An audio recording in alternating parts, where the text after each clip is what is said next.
Okay, welcome back. As promised, we're going to sort out the entire music industry before lunch. I've got 4 people to help me do it, no pressure. And this is about building a better industry, and I think the premise of this panel is, and quite obviously and quite rightly, we've been a bit overwhelmed by the coronavirus. It's hit the industry very hard. We've had to do a lot of thinking about that and a lot of adapting and surviving. But what we can't lose sight of is before the pandemic came along, there was things we were trying to sort out in the music industry, and problems that are still there and bigger problems still to come potentially in some respects. So my challenge is kind of, I want to think about, is the industry fair and equitable, and does it work well, and could it work better? And as I say, because we might have been knocked off course a little bit by this pandemic, I think it's important to remember the other things that we want to try and get sorted out and right. So it's not a negative panel, it's a super positive panel, but we're going to face some of those. So I'll let everyone do a quick intro. I'll start with you, Kelly, because you're nearest. Just say who you are, where you're from, and then that'll do for now. Thank you. Hi, I'm Kelly Wood. I work in the live performance department for the Musicians Union. We're a trade union representing musicians working across the industry. We have around 31,000 members. I'm David Martin, the Chief Exec of the Featured Artists Coalition. So we're the UK trade body representing the specific rights and interests of featured artists. Hi, I'm Bev Whitrick. I'm the Strategic Director of Music Venue Trust. I want to apologise that you've got me again, but I'm very grateful to Jeff for inviting us to talk about grassroots music venues the second day. Hi, I'm Andy, Mr. Scruff. I'm a local DJ and music producer. Okay, so the first thing I want us to talk about and have a think about is whether artists, performers, get paid what they should be paid and get fairness and equity. And I think it's probably popped up a few times on various panels so far, but we're going to specifically talk about some stuff. And I'm going to start with Andy, because Andy and I had a conversation in a park during lockdown, as was regulated. But it's something that certainly is close to our heart at Unconvention, and actually since Andy's mentioned it, has come up with, I think, it was a panel that David and Fac had organised, really about whether the money's spread out correctly is how I'm going to broadly call it at the minute. So what Andy and I had talked about is the fact that when you're successful and doing pretty well and famous or whatever else it is, there's some really good money to be made in music. But the trickle down of that and the pyramid of that is fairly warped. So I don't know if there's any musicians in the room, but it would be no surprise to me to find out a musician, and when I say a musician, a group of 5 people were performing for £50. That would, if I heard that, I'd be saddened by it, but I wouldn't be surprised. It's the same £50 people were getting offered 10 years ago. It'll probably be the same £50 in 10 years if something doesn't happen about it. And I know this is, I'm kind of paraphrasing for you, Andy, but that, I take a bit, and it's something Andy's thought about, is this idea that, are we doing enough? And I think also, are we aware of it? And being British, do we talk about it? So I'm going to ask you, Andy, you came to me, or we got put in touch actually about this, because you'd been doing some thinking about it. What's your sort of view of how the money works between the performers when it's coming to shows, and what's your feelings?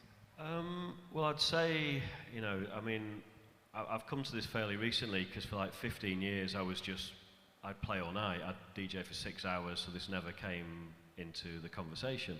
But over the last 4 or 5 years, I've started sort of doing a few back-to-back sets or playing with local warm-up DJs. And something that I kind of gradually moved into doing was, I've always kept an eye on the budgets for gigs and the breakdowns and all that kind of thing. And sometimes I was noticing that I was getting paid maybe 10 times more than a support DJ, which I found like pretty disgusting, really. But then because the gig hadn't been booked, I could say, well, I'll do the gig, but knock a bit off my fee, which will, probably more than double the support act's fee. It's not a lot of skin off my nose. I'm not a band, so there's not a load of me to kind of split. So I kind of thought, as a kind of quite a nimble way to approach this, DJs and I suppose members of the club community in general, because a lot of us are kind of lone wolves, if you see what I mean, but we all know each other, and we all kind of go on the dance floor when the other people are playing and all that kind of thing. It just seemed like a really easy move to just check what other people are getting paid. And obviously if there's other people on the bill who are being represented by agents, then the whole transparency with regarding fees could be a little more problematic. But I think if I'm playing with one local DJ, I can just go, how much are they getting paid? Ooh, not happy with that, but I can knock a bit off mine, you know. So it's not increasing the budget, it's not increasing work for anybody, but I think it is showing respect to the people who are helping to build the local scenes that you're just swanning in and out of on, you know, when you're playing records for a few hours. There's something in that though, isn't it? If I mean, I'm making some figures up, but if the headliner's getting £5,000 and the support's getting £50, if the headliner made 4,500 and the difference, the loss to the headliner is fairly minimal and the gain to the lower rank, where's the problem lying? Who's deciding who's getting paid what, do you think? It depends, because I think a lot of this is just kind of historically endemic within the whole, you know, the whole live music culture, and I think a lot of it's down to, you know, maybe perception of what you can charge people to get into venues. Obviously, venues have a lot of their own fixed costs, you know, security, bar staff, all that kind of thing. So I think all I can do is look at my own situation and go, I can easily change that. I don't have to do a load of reading. I can have a load of chats with people who know far more about, and I'm here to learn as much as to kind of say, look at what I'm doing. But I think it's sometimes agents, you know, speaking to some live venues, actually agents are really fighting for the last lettuce leaf in the rider, and we are not sharing backline, and no, we're not going above 300 quid for a support fee. Are you joking? You know what I mean? Because some of these are like small to mid-sized venues, which are probably at the lower end of maybe a headliner's, you know, kind of expected fee anyway. But, you know, you kind of also think, well, maybe if some of the band members got to hear about how their agent is advocating on their behalf, they'd be like, no, not 200 quid off. You know what I mean? What's the problem? So I think, you know, what I'm saying is it's very easy to make changes if you are in a position where you're getting offered okay fees and go, well, actually, I can see the situation's difficult for everybody.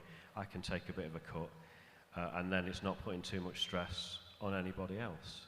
And obviously, we're in a bit of a situation now where we're kind of being dragged back to 2019 simply because of the amount of reschedule. So all the budgeting and lineups and all that are already fixed. The date's just been moved and moved and moved again. But I think going forward, I think if you're in a position to make these changes, then you should. And I don't think it's about putting pressure on every venue or saying you should do this or you have to do this. I think it's about people who can and are willing to do it initially, getting together, sharing ideas, putting into practice, which we've not had a chance to do. We've talked about it a lot, but it's like, well, we need some gigs to practice it and work out, you know, and kind of see it from a number of people's angles, agents' angles, promoters' angles, you know, the warm-up acts, listening to them, see what they would like. It might just be more than money. It's like, okay, well, we need a decent sound check time, or we need this or that, and, you know, obviously working within everybody's restrictions and working hours and all the existing frameworks, and go, well, what can we kind of easily tweak?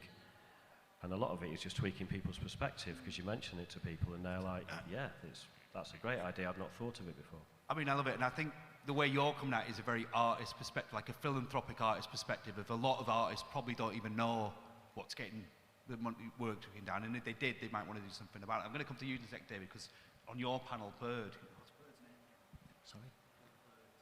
Anyway, the artist Bird, she was saying a similar thing. But what I was going to say just before we start to that is the way the money works and the way the music industry works live is ridiculous, because not the money, you get it. You've got the headliner, then you've got the main support, and then you've got the local support. And the premise of all that, including how the audience understand it, is you've got the best thing, an all right thing, and a rubbish thing. And that's how we've built the industry, which is a ridiculous notion. Could you imagine if the football industry said, right, the first 70 minutes of every match is going to be terrible, but the last 20 minutes is going to be phenomenal, and you'll pay accordingly, and you'll come and watch what you want.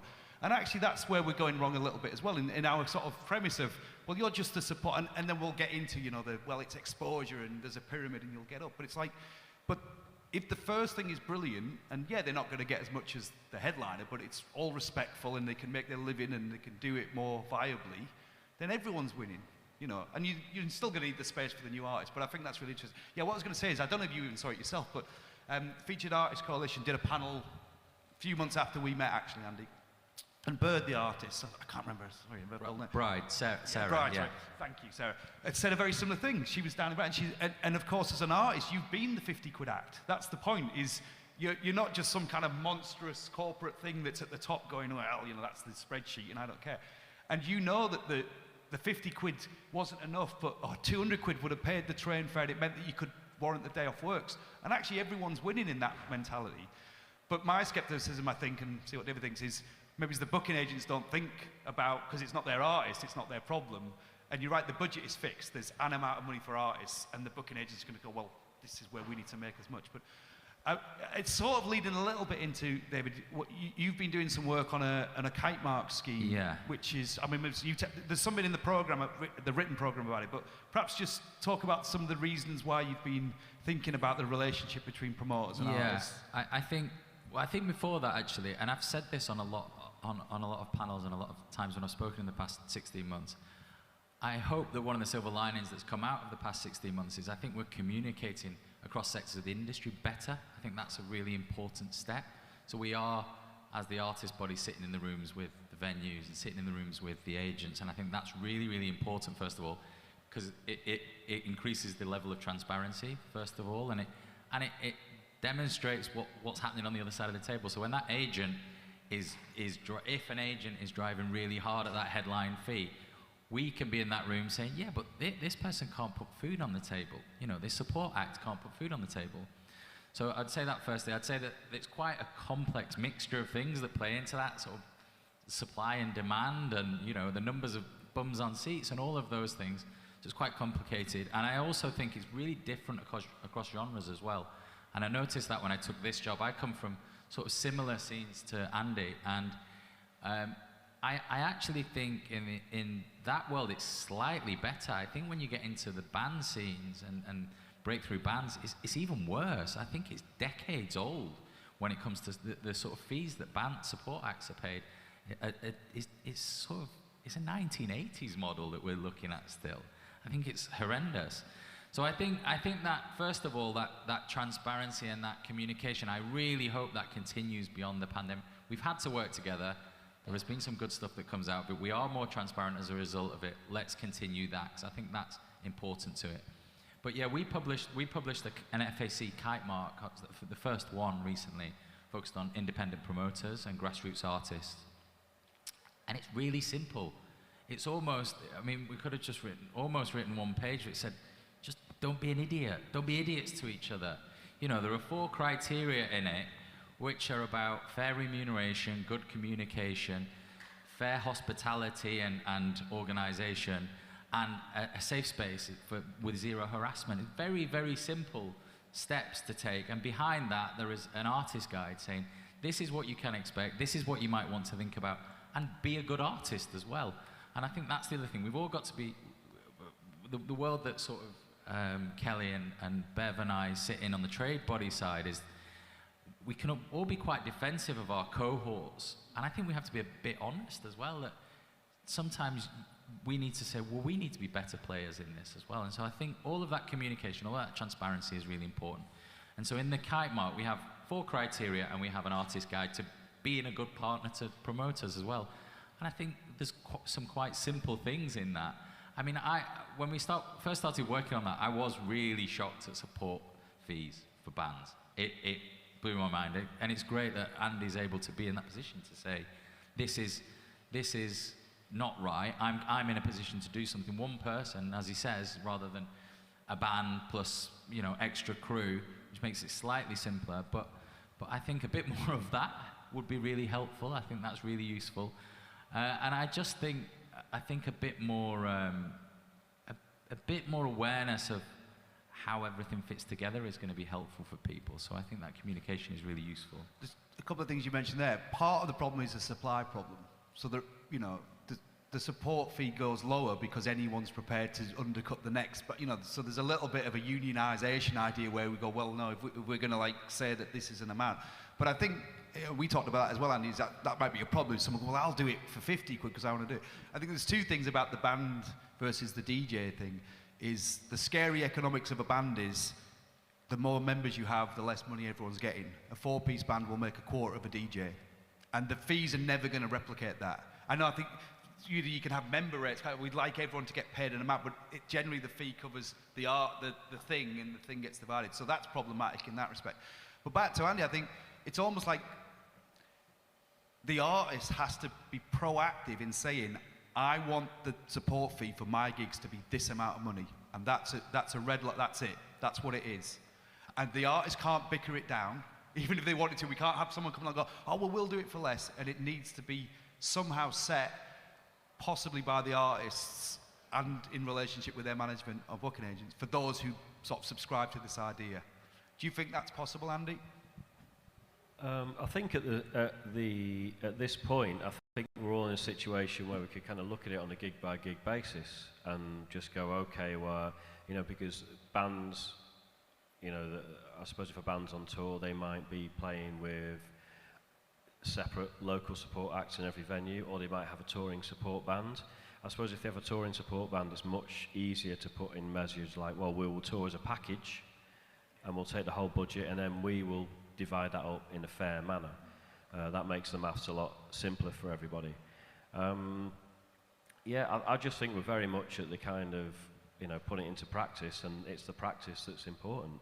And I agree that obviously the more people involved, the more potentially, you know, sensitive each amount of money is, because 200-300 quid for a DJ is like, great, I can go and buy some records or whatever, but obviously for a band, that's like, you know, with sound check and more transport and backline and blah, blah, blah, then it's still like, well, we're only getting 50 quid each. So I suppose some kind of, you know, structure or process to work out a minimum wage, whether it's like a basic and then you add a bit per member, I think that'd be really useful for venues, because they have no problem working out how to pay the security, the tech staff, the bar staff. So it's like, why are you treating the focal point of these events with the least consideration financially? And I think it's just maybe just putting it almost like treating it as like, well, we've got the spreadsheets to pay our staff, we can work out our rotas and all that.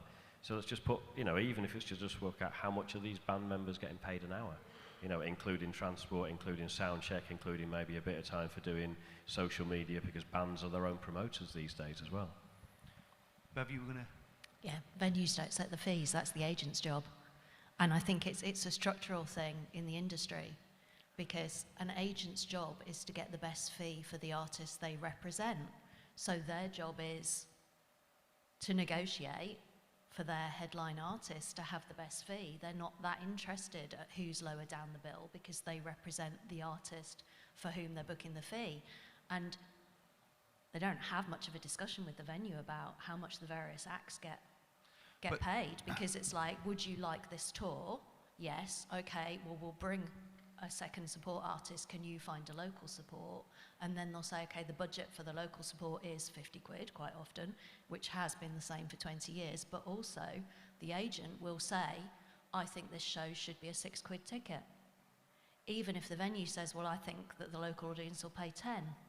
And I think it's really important to say, not only is the 50 quid support act thing decades old, so is the fee in a grassroots music venue. This is a perfect segue. That's literally what I was going to say to Ben, because this is it. So we're talking about dividing a pie that's this big, aren't we? This is what Andy said. It's like sometimes, and who's getting what, and we're aware that the very bottom of that is the support artist by the sound of it. But the structural problem is that if you've got a 6 quid ticket with 100 people coming, you've only got 600 quid to play around. So what I was going to preempt that conversation, because that's hugely important, about the value we put on those tickets, with how were grassroots venues doing before the pandemic? Because we've obviously been very much thinking about how we survive and get through, and furlough or not furlough and stuff. But was the budgets and the economics of smaller venues working in 2019? Was there enough money coming through the door?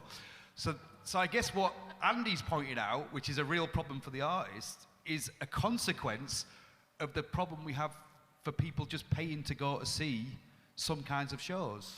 Yeah, absolutely. I mean, it's a really strange cultural phenomenon where you can go see 3 live artists for less than you can go to a cinema. I mean, I just don't understand it. In a cinema, you're presented a finished piece of art that the people involved have already been paid for. And yet when you go to a live show, that is art that is happening, and your contribution is to what's happening in the artists and all the crew and everyone that's involved in making that. And yet, consistently, tickets at the grassroots end are kept low as if people just wouldn't pay more. But what's really baffling about that is how, if you take the last 20 to 30 years, the differential between grassroots and big headline artists in big shows has just gone mental. So the average price in a grassroots music venue for a gig in 2018-19 was £8. When you consider how many major artist shows in an arena or a big show are now over £100 a ticket, that is absolutely ridiculous, because, as I'm sure you're all very bored of us saying by now, grassroots music venues are the research and development part of the music industry, and you have to invest in developing the new artists for them to grow and then become the big earners, or, as Frank said yesterday, be in their right place in the industry, because not everybody is going to go on to sell out arenas. But just because you have a type of art that maybe millions are not going to buy into doesn't mean you're not entitled to earn a living from it. And it's a horrible mix of factors that keeps the tickets in the grassroots venues really low, and therefore the possible budget to be shared between the artists. And part of that is some of the venues we have don't feel they can charge much more because they know their venues are not in that brilliant shape. Some of our venues are fabulous. Some of them need a lot of investment, and they just don't make enough money to improve their sound, improve the paintwork, the green room, you know, the bar, anything else. Some of them are not accessible yet, even though they'd very much like to be, because they don't make enough to invest. Most of them are converted spaces from something else, so they're not purpose-built. And again, that's a massive differential between the biggest venues that are, if not brand spanking new, absolutely top spec in terms of accessibility, more climate aware, really good food and beverage offer, you know, nice clean toilets, everything else. Whereas at the bottom end, we are thankfully moving beyond the sticky carpet horrible thing. We've managed to rebrand them grassroots music venues. They're no longer the toilet circuit, but some of them, some young people do turn their nose up a bit at the state of some of our venues because they don't see the romance that those of us that are older see in there. So what's going to turn this around? Because I think what I'm getting at here is, with the third biggest or fourth biggest music industry in the world, like, we spend money going to shows. We spend £100 going to see the Rolling Stones or whatever. And yet, you're right, the disparity between the lower end and the supports and all that is fixed, and the ticket prices. And I mean, I think it was Nathan, you know, who's on the panel yesterday from Brunel. There was this sense in the pandemic that things soften and people start to revalue and reassess. And, you know, there was kind of this, surely, because we've all been through this thing where we realise how much we love music and how much we miss it, we can change that £6 ticket to a £12 ticket.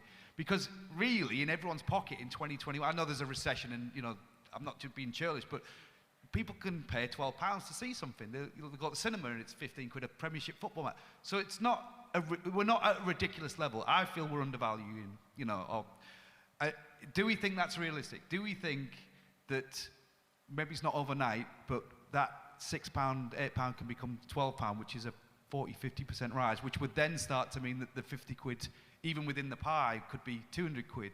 Well, there's a really strange thing where the Musicians' Union have standards of what musicians would be paid, but then they sort of go, well, yeah, not in grassroots venues, because they know it's not actually possible there. But that's where the Fair Play Guide comes in. That's where we recognise that you need a different model. You can't say 150 quid a head for everyone playing in a grassroots venue, because the money isn't there, is it?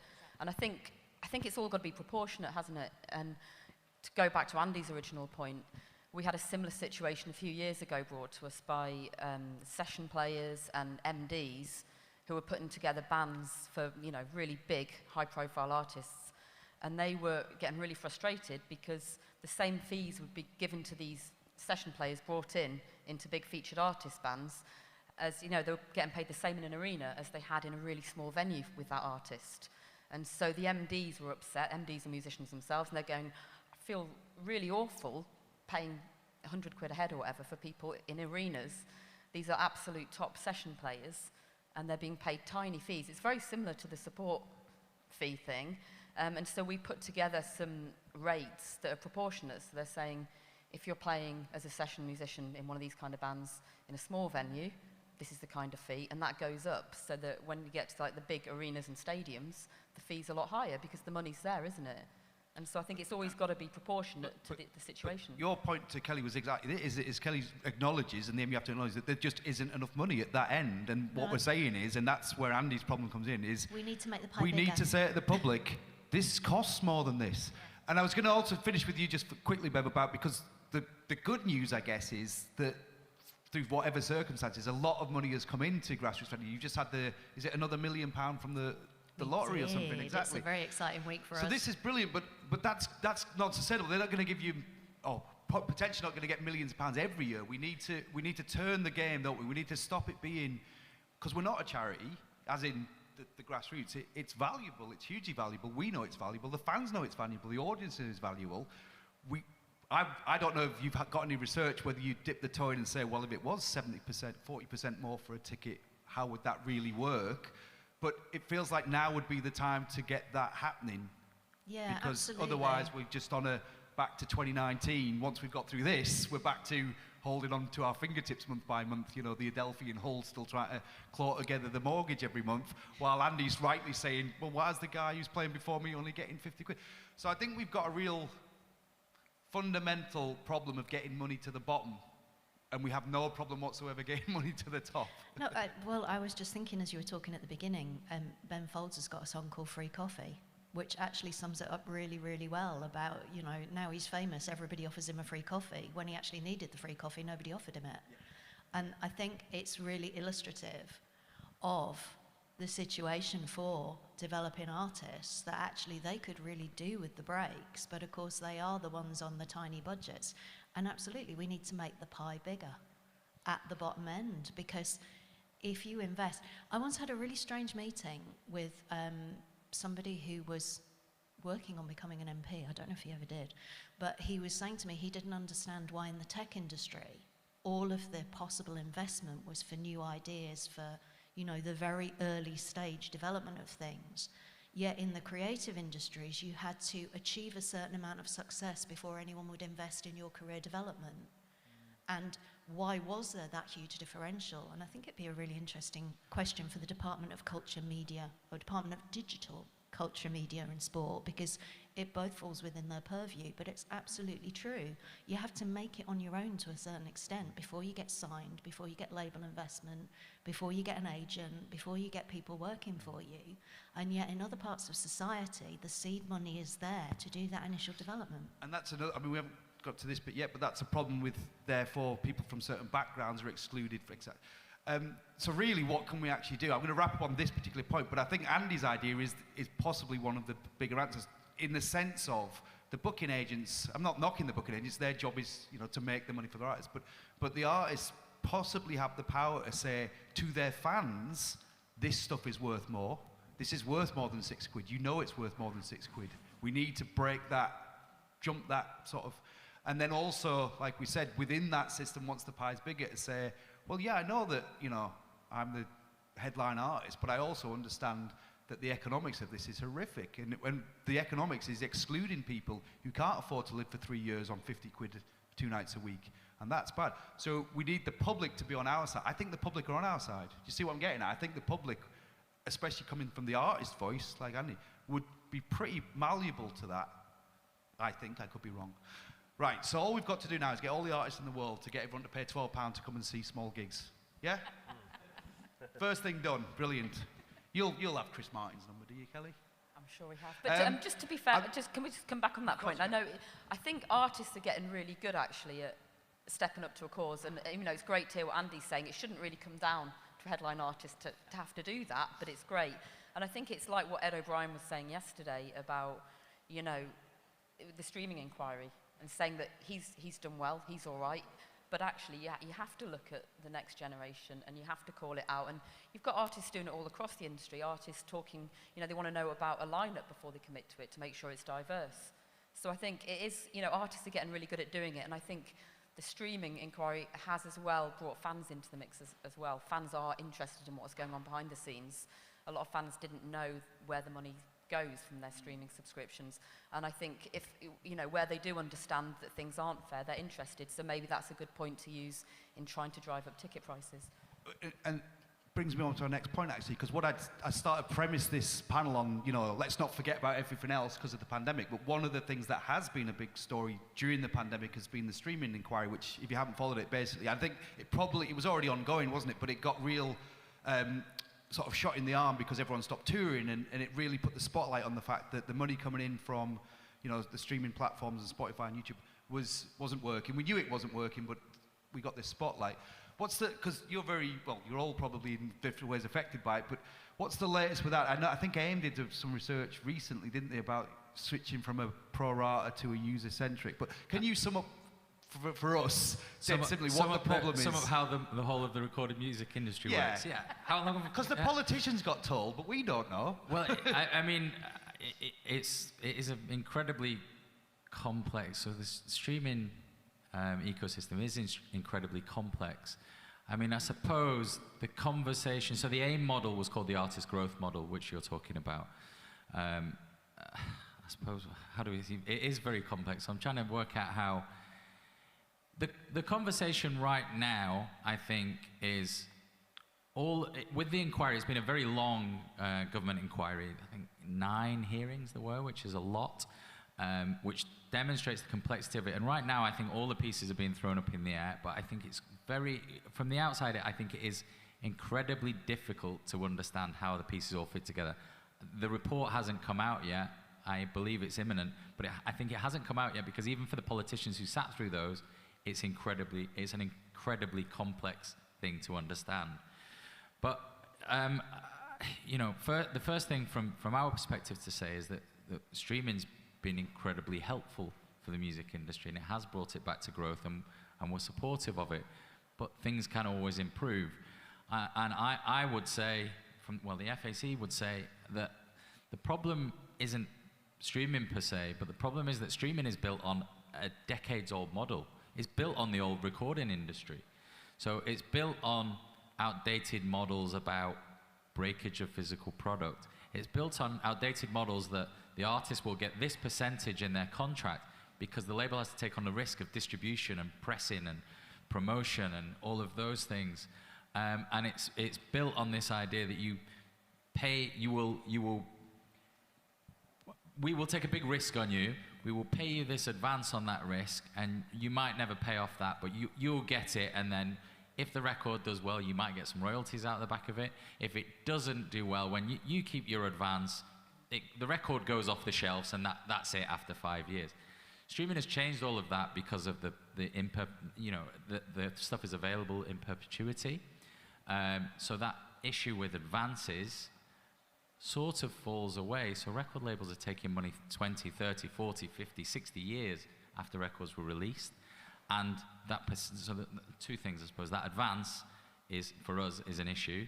And secondly, that minority share that goes to artists on the predication that there are expenses for pressing and physical and sending vans around the country to deliver records doesn't exist anymore. So that's what, without getting into the real complexities, I think the issue is not streaming per se, but it's streaming being built on top of this old model. Yeah. And there's been a big campaign. You know, I asked Tom if he could make it. He was busy. But if you haven't seen the Broken Record campaign, really highlighting all of that issue of, you know, if you don't know, a lot of major artists are on a 10% split of their royalties after recouping, which they'll never do, and you know, it's unfair.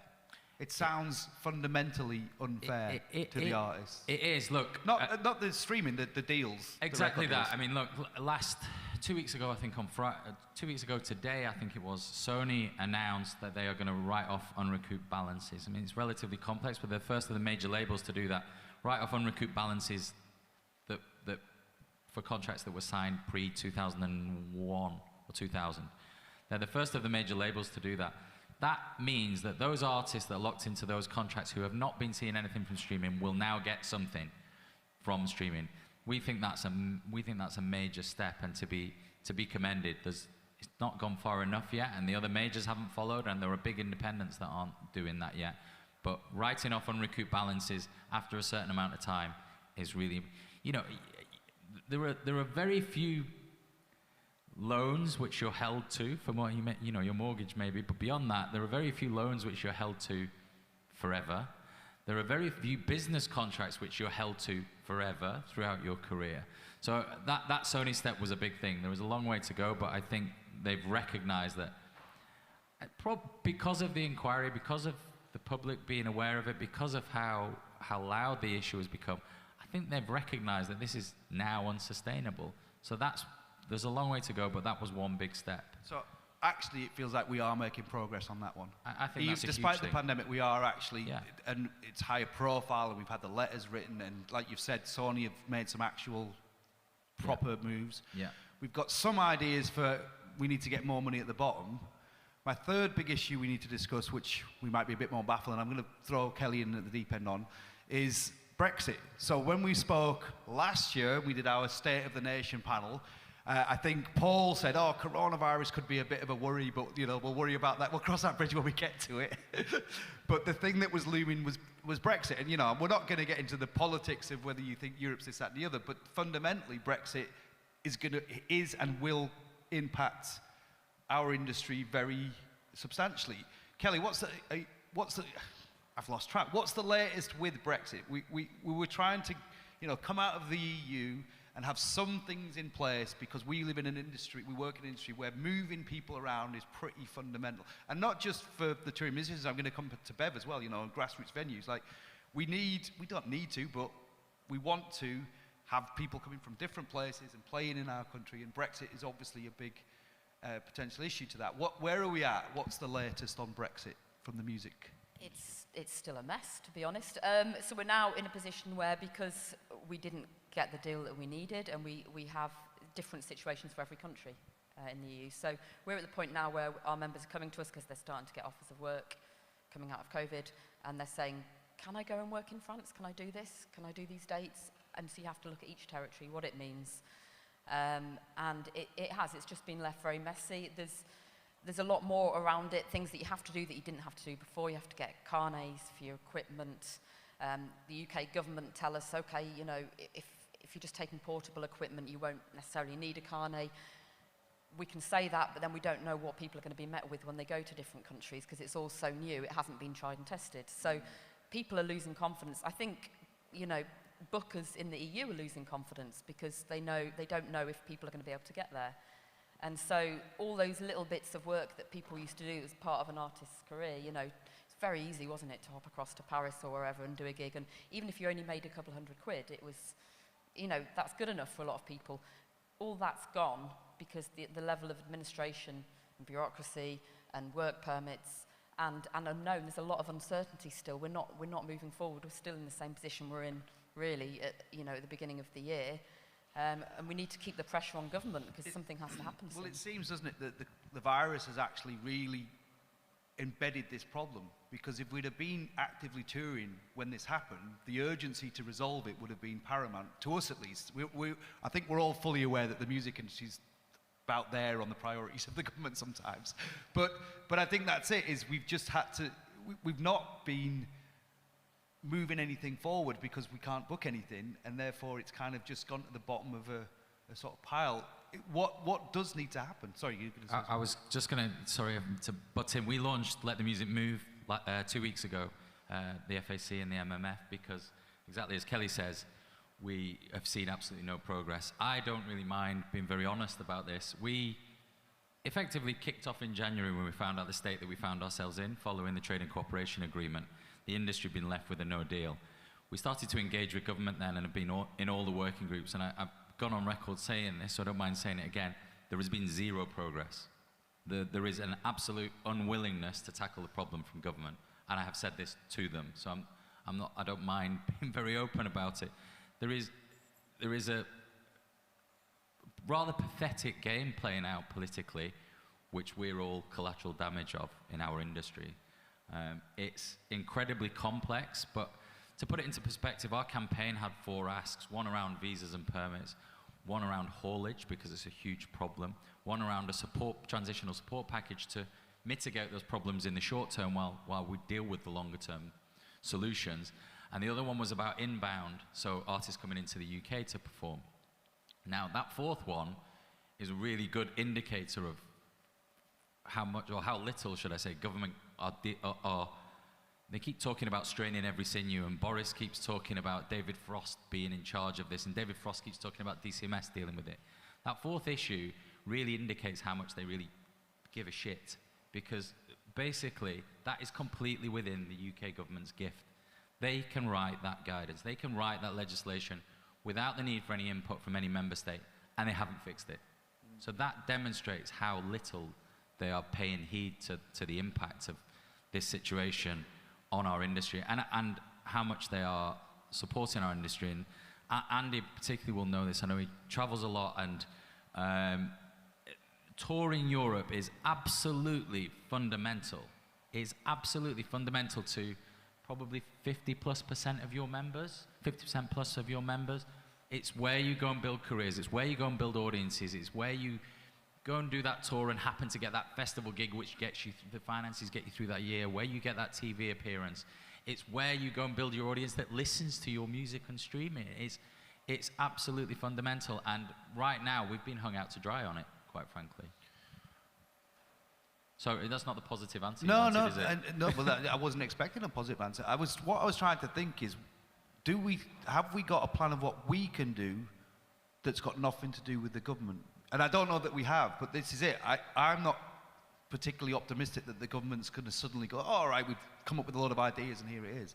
I mean, Bev, and I'm not necessarily expecting an answer before lunch, by the way, but for your 900 members or whatever it is now, will Brexit be something that hits them and that they feel?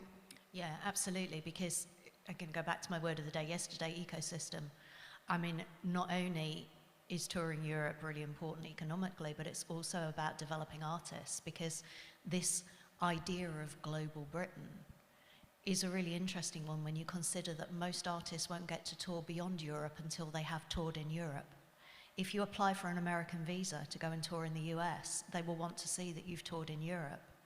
And so it's fundamental to all those bits of artist development at all levels. And obviously, it's also about incoming. And I think the lack of understanding that so much of the cultural offer in the UK involves European artists in every art form is terrifying. I mean, I know, for example, Edinburgh Festival are absolutely in pieces at the moment, and a lot of literary festivals or other things, you know, a huge proportion of what they put on is international. Now, maybe in our grassroots music venues, it's not as stark, but actually an awful lot of bands have European members because, of course, as Brits, we are European.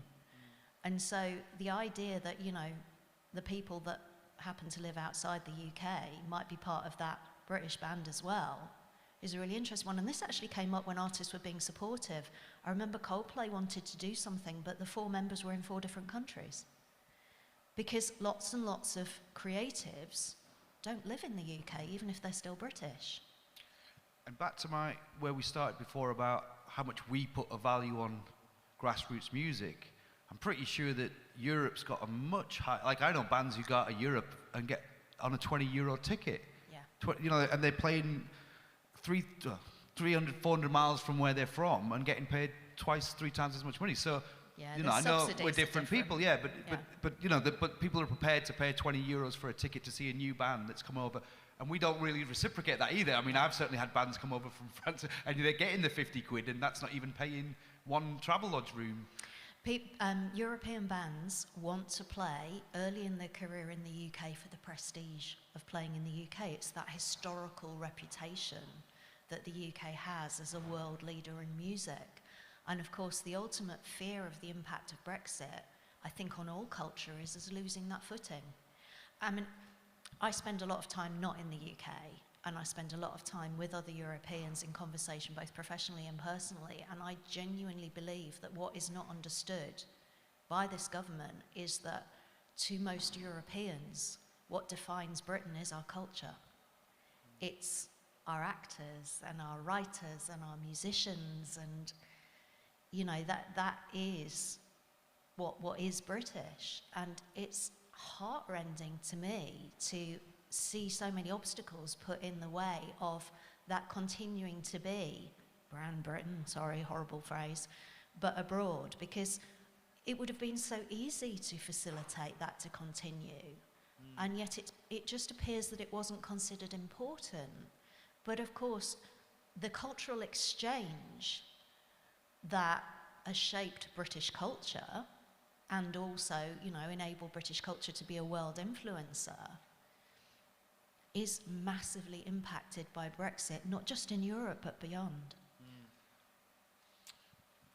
Not got an answer to this one, have we yet? I'm sorry, that was really doomy No, gloomy. I was just going to say one, so maybe a glimmer of light is I think when we launched the campaign a couple of weeks ago, we very quickly had a lot of industry supporters, and we sort of well over 1,000 artists straight away signed up, Alison Moyet and Chemical Brothers, and there is a real, and maybe it's because of the previous 16 months, there is a real sort of altruistic approach from those established artists who will be able to navigate those things, and they are continuing to point out this is an issue for the talent pipeline. So I am kind of positive, not in where we're at right now and not in the speed of activity from government, but in the fact that the issue's not going away and our industry's too important. So it will have to be fixed, and also that people are vocal about it. So I think, you know, in my mind, as angry as I am about it, the thing is done in terms of the vote has happened and all of that. But looking forward, I am positive that there will have to be an outcome, and there will have to be a positive outcome, because we're too important for our industry is too important for it not to be, and touring is too important to our industry for it not to be fixed. So it isn't going to, as some in government might hope, fall off the agenda. Yeah. It's just not going to. And I'm down to 6 minutes, and I've got 700 things to talk about. How do you feel about it, Andy? Is it going to, I mean, you'd ordinarily, before a pandemic, I think, go out around Europe and around the world, in fact, probably doing shows. I don't know if you've got bookings yet, but is there already a sense that European festivals are a little bit more reticent? Or has it not really been obvious yet because of the pandemic? Yeah, it's not obvious. I think we're still in the sort of the sort of slipstream of rebookings, you know. So most of my bookings this autumn, I don't take that many bookings because, you know, I'm a dad and school run and sleep and all that kind of stuff that we've all been getting used to during the, you know, last 18 months or so. But I think that's going to reveal itself, I think, when people have almost fulfilled their obligations for rebooking. And I think no one really knows, because we don't know what the situation is in Europe, because obviously everyone's like, right, well, you don't have to quarantine when you get back, so go and do this gig, it's fine, you know. And overseas they're like that, but it's like, well, this isn't. No one's mentioned anything about the, you know, all the carne or work permits and all that kind of thing. And obviously it's different in every country. And I think after, you know, trying to get your head into other stuff and thinking, right, well, I've got to work on improving all these things, so we're not just like getting back on the old treadmill of, you know, of something which was probably, you know, kind of needed fixing, and half of it's because of, you know, policy and government short-sightedness, and half of it's what we can deal with within ourselves, both of being more equitable and kind of valuing ourselves as, you know, as an industry, and I suppose just taking out these obstacles, or perhaps giving the obstacles to other people to hop over, you know what I mean? You know? So I suppose, yeah, it's difficult. I've not even thought about it, because it's just like, I've got a few things booked in September, but I'm not planning for that because it might not happen. It's like I said earlier, it's the pandemic sort of masked it, hasn't it? You know, like the reality of it hasn't even hit you, and you've got bookings, and but so I guess we've still got that that's still on the list to solve. Right, we're going to run out of time, but because Kelly mentioned it to me, and I did have it on my list to do. Another thing we need to think about is education and where that sits with things. So I'm going to come to you about the sort of formal where education sits, but I also had a thought, and I'm not going to ask you about it because I've got time, but the fact that grassroots venues have been shut for 16 months because for the education is a real flaw, because that's the informal route in for most people I know in music. Is, you know, they went to their local small venue, and we've suddenly had this 16-month gap where that hasn't been there. So, but at least a lot of the venues have survived, and we'll get that back. But in terms of music and education, where are we, Kelly? Is it going well or not so well? Not so well in England, I'd say. I think, I mean, it's been quite sort of highly publicised about the government's proposed cuts to arts at HE level, and that presents a real problem. I know the Russell Group have done some research, and they're sort of calculated a £2.5 deficit per student per year on the premise of those cuts. So that's obviously going to affect music courses a hell of a lot. But I think even before that, the music and education in schools in England, it's not great. There's nothing really for instrumental learning for children for free. So it comes down to those who can afford it, can have lessons, though. So there's a lot of children who can't access music in schools, and I think that really needs dealing with. In Scotland, I think they're committed to free instrumental learning, and I think in Wales they're consulting on a national education plan. But what we've got here isn't good enough, and I think the industry's so committed to improving equality and diversity and inclusion, but whilst all future musicians aren't able to access music in schools, that's going to shut out a lot of people from pursuing a career. So I think there's a lot of work to be done there. What are you going to say? I mean, again, it's this disconnect, isn't it? It's like we understand why music's important. It's economically very powerful. Culturally, it's one of our strongest things. And yet, I think I listened back to last year's panel, and Andrew Dubber said, we're just fighting the government all the time. And we should be on their side. We're a great advantage to them. They should be wrapping their arms around us, like Boris likes to say he does.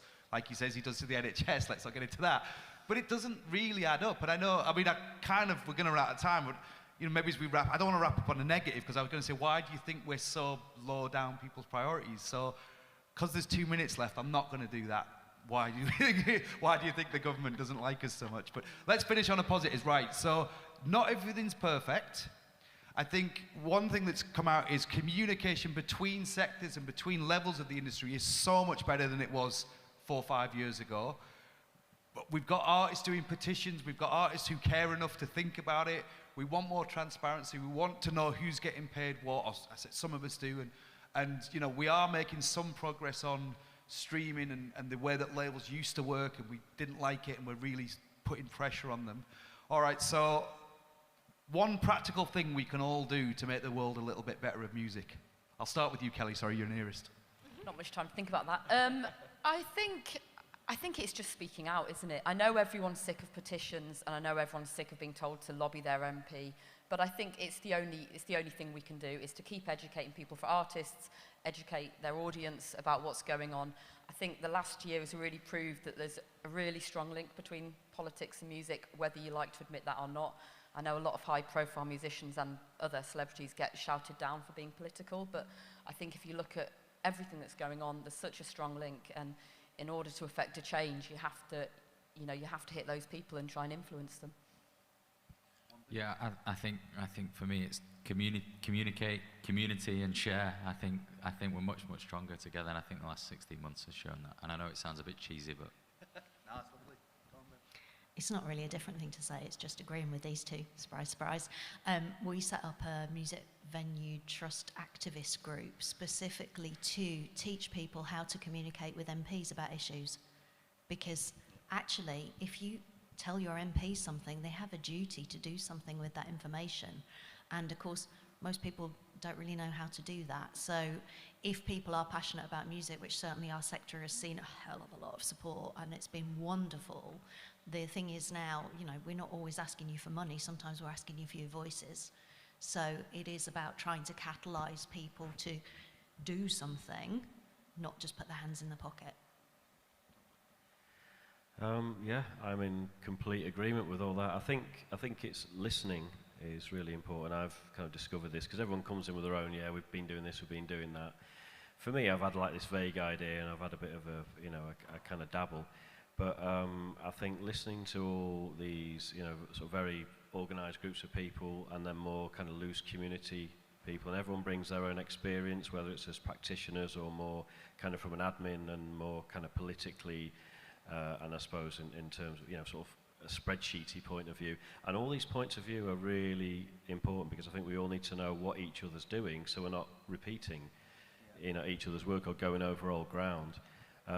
Because I think these times where we have the sort of gaps between activity, we're all creative people, so we can think of, I was thinking it'd be great to have like a rap about the problems that someone's, trying to, sort of work with, like navigating the kind of COVID restrictions or that kind of thing, you know what I mean? Sort of almost like a day in the life of a touring musician. But yeah, I just think it's listening, taking on board each other's stories and ideas and experiences, which will bring us all closer together as well. I think, you know, that's it. On obviously, you know, against this massive cliff face of government indifference and obstacles, I think there's still so much room for kind of positivity and growth and sorting ourselves out as well, because it's easy to moan, but it's also easy to make a few changes and be able to keep a check on each other. And I think that was it. A few little changes can actually, like you were saying about artists saying, I want to know what people get paid on my shows. They say little things. Brilliant. We're out of time. I got from that actually that the camaraderie in the industry, I think, has been phenomenal. That maybe it took a pandemic to really solidify that, emphasize that. And I think, you know, we do sort of speak with one voice on a lot of stuff, weirdly, even, you know, from the top down. And I think artists particularly have a very sort of positive view about the way things should be run, and I think some of it is historic, and some of it we are fighting the government perhaps on some days, but I'm still pretty optimistic. So although we talked about all of this stuff that's problematic, yeah, we're all in it together, aren't we? Lovely. Right, you've got 1 hour for lunch. Can we thank our wonderful panel for building a better music industry?